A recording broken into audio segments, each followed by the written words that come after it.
மாண்புமிகு முனைவர் தா இனிகோ இருதராஜ். கொடுமையான புலி சிங்கங்களும் நயவஞ்சகமான நரிகளும் நிரம்பிய காட்டுக்குள் ஆடுகளை அதன் பாட்டுக்கு மேய விட்டு நாடு நாடாக சுற்றி கொண்டிருப்பவர் நல்ல மேய்ப்பன் அல்ல. அப்படி என்றால் நல்ல மேய்ப்பன் யார்? தன்னை சார்ந்துள்ள கோடிக்கணக்கான ஆடுகளுக்கு முன்னால் நெஞ்சை நிமிர்த்து வழிகாட்டுபவன் தான் நல்ல மேய்ப்பன். தேடி அலைந்து நல்ல மேய்ச்சல் நிலையங்களை காண்பித்து ஆடுகளுடைய பசி தீர்ப்பவன் நல்ல மேய்ப்பன். தன்னை நம்பியுள்ள ஆடுகளை 24 மணி நேரமும் கண்காணித்து வேட்டைக்காரர்களிடமிருந்து காப்பாற்றுபவர் நல்ல மேய்ப்பன். ஆனால் உலகளவில் அங்கீகாரம் வந்துவிட்டதாக எண்ணிக்கொண்டு அதிகாரம் தலைக்கேறி தமிழ்நாட்டை ஏய்ப்பவர்கள் மத்தியில அன்பால், தாயுள்ளத்தால், மொழிப்பற்றால், இனப்பற்றால், ஓய்வறியா உழைப்பால், பாசத்தோடு இந்த தமிழ்நாட்டு மக்களுக்கு நல்ல மேய்ப்பராக, நல்ல ஆயனாக இருக்கும் தமிழ்நாட்டினுடைய முதலமைச்சர் அவர்களுக்கு இந்த மானிய கோரிக்கையிலே பேசுவதற்கு வாய்ப்புத்தமைக்கு நன்றி கலந்த வணக்கங்களை காணிக்கையாக்கின்றேன். துணை முதலமைச்சர், அமைச்சர் பெருமக்கள், மாமன்ற உறுப்பினர்கள், அரசு அதிகாரிகள், பத்திரிகை நண்பர்கள் அனைவருக்கும் வணக்கம். தமிழ்நாடு மட்டுமல்ல, தமிழன் எங்கெல்லாம் வாழ்கிறானோ அந்த கடைகோடி தமிழனுக்கும் இந்த ஆட்சியினுடைய திட்டம் பலன் சென்றடைய வேண்டும் என்ற நல்ல நோக்கத்தோடு எல்லோருக்கும் எல்லாம் என்கின்ற உன்னத சிந்தனையில் உருவாக்கப்பட்டிருக்கிறது இந்த நிதிநிலை அறிக்கை. இந்த நிதிநிலை அறிக்கையில் மிக சிறப்பான சமூக நல திட்டங்களை மட்டும் குறிப்பிட்டு காட்டி நகராட்சி நிர்வாகத்துறைக்கு கோரிக்கை வைக்கின்றேன். மெட்ராஸ் பிரசிடென்சி என்ற பெயரை தமிழ்நாடு என்கின்ற அழகான பெயராக மாற்றி பெயரின் வாயிலாகவே தமிழ் சமுதாயத்துக்கு பெருமை சேர்த்தவர் பேரறிஞர் அண்ணா அவர்கள். பேரறிஞர் அண்ணா வழியில 3ஆம் பாலினத்தவருக்கு திருநங்கை என பெயர் சூட்டி அந்த சமுதாயத்திற்கு சுயமரியாதை ஏற்படுத்தி கொடுத்தவர் முத்தமிழறிஞர் தலைவர் கலைஞர் அவர்கள். அதே வழியில தமிழ்நாட்டினுடைய முதலமைச்சர் அண்ணன் தளபதி அவர்கள் திருநங்கைக்கு இலவச பேருந்து பயணம் 1500 ரூபாய் ஓய்வூதியம், மகளிர் உரிமை தொகையினை கொடுத்தது மட்டுமல்லாமல் நாமக்கல் திருச்செங்கோடு ஊராட்சி ஒன்ற உறுப்பினராக ரியா என்கிற திருநங்கைக்கு அரசியல் அங்கீகாரம் அளித்து அனைத்து மாநிலங்களுக்கும் முன்மாதிரி மாநிலமாக திகழ வைத்தவர் முதலமைச்சர் அண்ணன் தளபதி அவர்கள். அதையெல்லாம் தாண்டி இந்த நிதிநிலை அறிக்கையில பக்கம் 41 பேரா 53 என்ன அறிவித்திருக்கிற அறிவிப்பு என்னவென்றால், கல்மனதோரையும் கரைக்கின்ற அறிவிப்பு, எல்லோருக்கும் எல்லாம் என்ற உன்னத நோக்கத்தை வெளிப்படுத்துகின்ற கிரீடம் போன்ற அமைப்பு.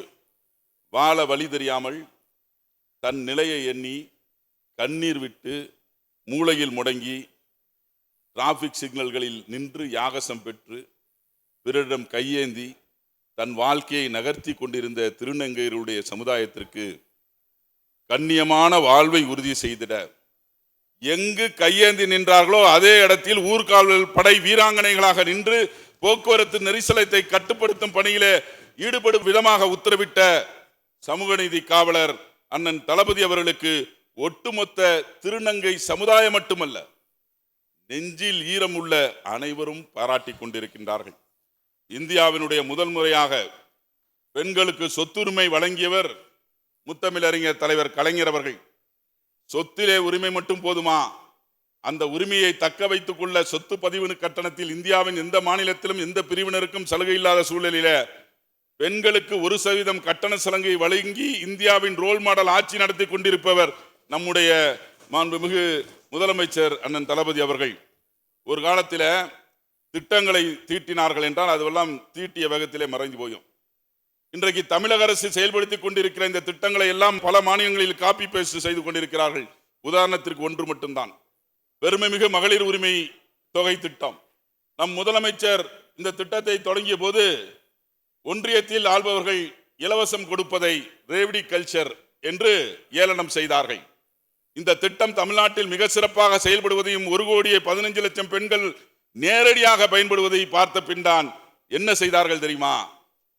மகிழா சம்ருத்தி யோஜனா என்று திட்டத்திற்கு பெயர் சூட்டி இப்போது டெல்லியில் ஜெயித்தார்களே, டெல்லியினுடைய முதலமைச்சர் திருமதி ரேகா குப்தா அவர்கள் 8/3/2025 நம்முடைய முதலமைச்சர் மகளிர் உரிமை தொகை திட்டத்திற்கு அறிவிப்பை அங்கு வெளியிட்டிருக்கிறார்கள், அந்த திட்டத்தை வெளியிட்டிருக்கிறார்கள். அதே போல மகாராஷ்டிரா மாநிலத்திலே நமது முதலமைச்சர் கொண்டு வந்த மகளிர் உரிமை திட்டத்திற்கு என்ன பெயர் தெரியுமா? முக்கிய மந்திரி மஜ்ஜி லடுக்கி பகின் யோஜனா. எங்கள் முதலமைச்சர் கொண்டு வந்த திட்டத்தை மட்டுமல்ல, செயல்படுத்தும் விதத்தையும் பார்த்து காப்பியடிக்கிறார்கள். வேண்டாம் என்று சொல்லவில்லை. டெல்லியில் வாழும் மகளிரும், மகாராஷ்டிராவில் வாழும் மகளிரும், பாண்டிச்சேரியில் வாழும் மகளிரும், ஆந்திராவில் வாழும் மகளிரும் எங்கள் தமிழ்நாட்டினுடைய முதலமைச்சர் அவர்களை பாராட்டி கொண்டிருக்கிறார்கள். இதிலிருந்து என்ன தெரிகிறது என்றால், குஜராத் மாடல் முடிந்துவிட்டது, திராவிட மாடல் இந்தியாவிற்கு வழிகாட்டி கொண்டிருக்கிறது என்பதுதான் நிசப்தமான உண்மை. நகராட்சி நிர்வாகத்தை பொறுத்தவரை கிராமப்புற பகுதிகளின் வளர்ச்சிக்கு வேளாண் துறை, ஊரக வளர்ச்சித்துறை மற்றும் ஒன்றிய அரசினுடைய பல்வேறு துறைகள் பணியாற்றுகின்றன. ஆனால் நகர்ப்புற வளர்ச்சிக்கு நகராட்சி நிர்வாகம் மற்றும் குடிநீர் வழங்கல் துறை மட்டும்தான் நகர்ப்புற வளர்ச்சிக்கு உதவுகின்றன. 2025-26 ஆண்டு நிதிநிலை அறிக்கையில் நகர்ப்புற பகுதியில் உள்ள மக்கள் பயன்பெறுகின்ற வகையில் குடிநீர் இணைப்பு, பொது சுகாதாரம், இணைப்பு சாலைகள், திருவிளக்குகள், நவீன மின்யானம், நூலகம் என கலைஞர் நகர்ப்புற மேம்பாட்டு திட்டத்தின் கீழ் 4 ஆண்டுகளில் 4132 கோடி ரூபாய் செலவழிக்கப்பட்டுள்ளது. ஆனால் இந்த நிதிநிலை அறிக்கையில் இந்த ஆண்டில் மட்டும் 2000 கோடி ரூபாய் ஒதுக்கீடு செய்திருப்பது மிகுந்த மகிழ்ச்சியை தருகின்றது. மாண்புமிகு தமிழ்நாட்டினுடைய முதலமைச்சர் அவர்களுக்கு நெஞ்சத்தின் ஆழத்திலிருந்து நன்றிகளை கூறுகிறோம். திருச்சிக்கு மாநகராட்சிக்கு ஏசியாவிலேயே மிகச்சிறந்த பஞ்சப்பூர் பேருந்து நிலையம், 571.31 கோடி மதிப்பீட்டிலான சாலை பணிகள், பாதாள சாக்கடை திட்ட பணிகள் என்று பல்வேறு திட்டங்களுக்கு நிதி ஒதுக்கீடு செய்த தமிழ்நாட்டினுடைய முதலமைச்சர் அண்ணன் தளபதி அவர்களுக்கும் அமைச்சர் அவர்களுக்கும் மனதார நன்றியை நான் தெரிவித்துக் கொள்கின்றேன். கடல் மட்டத்தை விட 78 மீட்டர் உயரத்திலும் தமிழகத்தின் மையத்திலும் அமைந்துள்ளதுதான் திருச்சிராப்பள்ளி மாநகராட்சி. 167.23 சதுர கிலோமீட்டர் பரப்பளவு கொண்டது. தமிழகத்தின் அனைத்து பகுதியிலும் இணைக்கின்ற மாநகரம் திருச்சி. எனவேதான் தமிழகத்தினுடைய 2வது தலைநகராக திருச்சியை உருவாக்க வேண்டும் என்ற கோரிக்கையை வைத்துக் கொண்டே இருக்கிறோம். திருச்சிராப்பள்ளியை மாநகராட்சியை பொறுத்தவரை 5 கோட்டங்கள், 65 வார்டுகள், 4 சட்டமன்ற உறுப்பினர் தொகுதி உள்ளது. திருச்சி மேற்கும் திருச்சி கிழக்கும் தான் முழுவதுமாக இந்த மாநகராட்சி கீழ் வருகிறது. திருச்சி மேற்கில 22 வார்டுகளும், திருச்சி கிழக்கில 23 வார்டுகளும், திருவெரும்பூர் 13 வார்டுகளும், ஸ்ரீரங்கம் 7 வார்டுகள் என்கின்ற அமைப்பு ரீதியாக உள்ளது. 36% திருச்சி கிழக்கு தொகுதிக்கு சார்ந்தது. மாநகராட்சி நிதிநிலை அறிக்கையில 2021-22 875 கோடி 28 கோடியில கிழக்குக்கு 71.55 கோடி 8%, 2022-23 1318 கோடியில் 100 கோடி ரூபாயும் 7.5%, மொத்தமாக 4 வருடங்களில் 4708 கோடி 43 கோடியில் 370.15 கோடி 7.86% நிதி ஒதுக்கப்பட்டிருக்கிறது. எனவே மேற்கு தொகுதியிலே கிழக்கு தொகுதியும் சேர்ந்து முழுவதுமாக மாநகராட்சி தொகுதிகள். மாநகராட்சி ஜெனரல் ஃபண்டில மேற்கு தொகுதி 408 கோடியும் கிழக்கு தொகுதி 108 கோடியும் ஒதுக்கீடு செய்யப்பட்டுள்ளது. எனவே அமைச்சர் அவர்கள் திருச்சிக்கு பல்வேறு திட்டங்களை முதலமைச்சர் அவர்களிடம் கேட்டு பெற்று தந்துள்ளீர்கள். என்னுடைய கிழக்கு தொகுதியை அமைச்சர் அவர்கள் மேற்கு தொகுதி போல் பாவித்து இந்த நிதியாண்டு பட்ஜெட்டில் அதிக நிதி ஒதுக்கீடு செய்து தர வேண்டும் என்ற அருமையான கோரிக்கையை அமைச்சர் அவர்களிடம் வைக்கின்றேன். எனது திருச்சி கிழக்கு தொகுதியில் சில இடங்களிலே தண்ணீர் பற்றாக்குறை உள்ளது. அமைச்சர் அவர்களிடம் கூறியுள்ளேன். மாண்புமிகு முதலமைச்சரின் உன்னத திட்டமான அனைவரும் 24 மணி நேரம் சுத்தமான குடிநீர் வழங்கும் திட்டம் செயல்படுத்தும் விதமாக ஜோன் 2 அமைந்துள்ள பழைய லாரி ஷெட்டு பகுதியிலும், இருதயபுரம் பெரியார் நகர் பகுதியிலும், தோப்புத்தெரு பகுதியிலும் உயர்மட்ட மேல்நிலை நீர்த்தேக்கம் தொட்டி அமைத்து தர ஏற்கனவே கருத்துரு பெறப்பட்டு அமைச்சர் அவர்களுடைய ஒப்புதலுக்கு காத்திருக்கிறது. தாயிலத்தோடு அமைச்சர்கள் நிறைவேற்றி தர வேண்டும் என்று கோரிக்கை வைத்து திருச்சி குளுமிக்கரையிலிருந்து கீழதேவதானம், மடக்குத்தாரானல்லூர் ஆகிய பகுதியில் செல்லுகின்ற இரட்டை வாய்க்கால் குப்பைகளும் புதர்களும் நிரம்பி கிடைக்கின்றன. அதற்கும் எஸ்டிமேட் போடப்பட்டு அமைச்சர் அவர்களிடம் அதிகாரிகள் தந்துள்ளார்கள். அதையும் நிறைவேற்றி தர வேண்டும் என்று கோரிக்கை வைத்து கழக தேர்தல் அறிக்கையில் அளித்த வாக்குறுதிப்படி திருச்சியின் மையத்தில் அமைந்துள்ள மகளிர் சிறைச்சாலையை மாற்றி நீண்ட நாள் கோரிக்கையான காந்தி மார்க்கெட்டை இடமாற்றம் செய்யாமல் காந்தி மார்க்கெட்டை விரிவாக்கம் செய்து குளிர்பதன கிடங்குகளை அமைத்து தர வேண்டும்.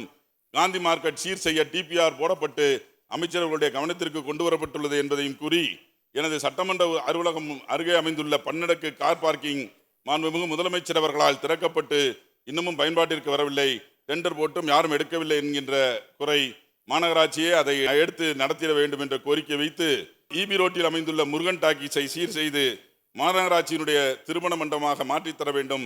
இப்போது மூடப்பட்ட நிலுவையில் உள்ளது என்பதை கூறி, வாழைக்காய் மண்டியில் இடமில்லாத காரணத்தினால் வாழைத்தார் எடுத்து வரும் விவசாயிகள் ரோட்டிலேயே இறக்கியும் அதன் கழிவுப் பொருட்கள் மலை போல குவிந்து துர்நாற்றம் ஏற்படுகின்ற நிலை. எனவே மாநகராட்சியினுடைய முன்னாள் கமிஷனர் வாழைக்காய் ஆராய்ச்சி மையத்தை தொடர்பு கொண்டு அந்த கழிவுப் பொருட்கள் வீட்டு உபயோகப் பொருளாக மாற்ற திட்டம் போட்டார்கள். இதனால் பல பெண்களுக்கு பலருக்கு வேலை வாய்ப்பு கிடைக்கின்ற நிலை உருவானது. எனவே அந்த திட்டத்தை தொடர வேண்டும் என்று கோரிக்கை வைத்து தமிழ்நாடு நகர்ப்புற வாழ்விட மேம்பாட்டு வாரியத்தின் மூலமாக அடுக்குமாடி குடியிருப்பு அமைக்கப்பட்டுள்ளது. அதிலே 40 பயனாளிகள் இன்னும் குடியிருப்பு கிடைக்காமல் அவதிப்படுகின்ற சூழ்நிலை.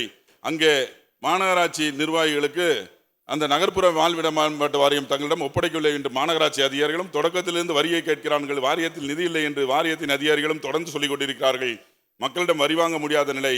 இன்றிலிருந்து வரி போடுங்கள், நாங்கள் கட்டுகிறோம் என்று மக்களும் இதை தலையிட்டு மாண்புமிகு அமைச்சர் அவர்கள் அதை தீர்த்து தர வேண்டும் என்று சொல்லி இன்னும் சில கோரிக்கைகளை நான் தங்களிடம் தருகின்றேன். சிறுபான்மை கோரிக்கை, முதலமைச்சருடைய காலை உணவு திட்டம் 16 லட்சம் குழந்தைகள் பயனடைகின்ற திட்டத்திலே அரசு உதவி பெறும் சிறுபான்மை தமிழ் வழி கல்விகளுக்கு விரிவுபடுத்தி தர வேண்டும் என்று கோரிக்கை வைத்தோம். மாண்புமிகு தமிழ்நாட்டினுடைய முதலமைச்சர் அவர்கள் முதல் தவணையாக அரசு உதவி பெறும் சிறுபான்மை தமிழ் வழி கிராமப்புற பள்ளிகளுக்கு விரிவாக்கம் செய்து தந்தார். இந்த நிதிநிலை அறிக்கையில நகர்ப்புற பள்ளிகளுக்கும் விரிவாக்கம் செய்து தந்திருக்கிறார். புதுமை பெண் திட்டத்தையும் விரிவாக்கம் செய்திருக்கிறார். தமிழ் புதல்வன் திட்டத்தையும் தந்திருக்கிறார். பல்வேறு கல்லூரிகளுக்கு மைனாரிட்டி ஸ்டேட்டஸ் சர்டிபிகேட் பெர்மனண்டாக தந்திருக்கிறார். அதற்காக நெஞ்சத்தின் ஆழத்திலிருந்து சிறுபான்மை மக்களின் சார்பாக மாண்புமிகு தமிழ்நாட்டினுடைய முதலமைச்சர் அவர்களுக்கு நன்றி கலந்த வணக்கங்களை தெரிவித்துக் கொள்கின்றேன். பழுதடைந்த தேவாலயங்கள் புனரமைப்பதற்கு 10 கோடி ரூபாய் நிதி ஒதுக்கீடு செய்துள்ளார்கள்.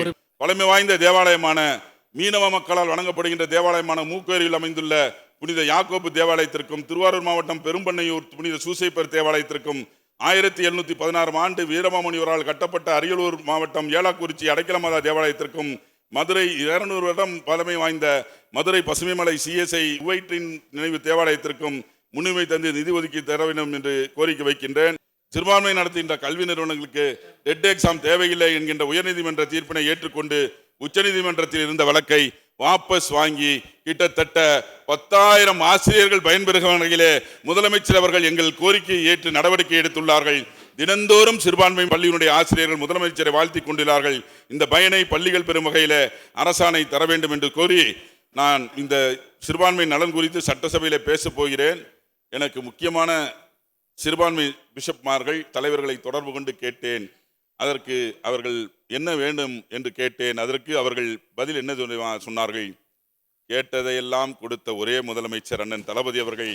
கேட்பதற்கு ஒன்றுமில்லை, நாம் கேட்பதற்கு முன்பே எல்லாவற்றையும் நிறைவேற்றி தந்துள்ளார்கள் என்று புலங்காயுதம் அணிந்தார்கள். ஒட்டுமொத்த கிறிஸ்துவ சமுதாயத்தின் சார்பாக என்றைக்கும் நன்றி உள்ளவர்களாக நாங்கள் இருப்போம் என்று கூறி அருமையான வாய்ப்பை பேசுவதற்கு வாய்ப்பளித்ததற்கு நன்றி கூறி விடைபெறுகின்றேன். நன்றி, வணக்கம்.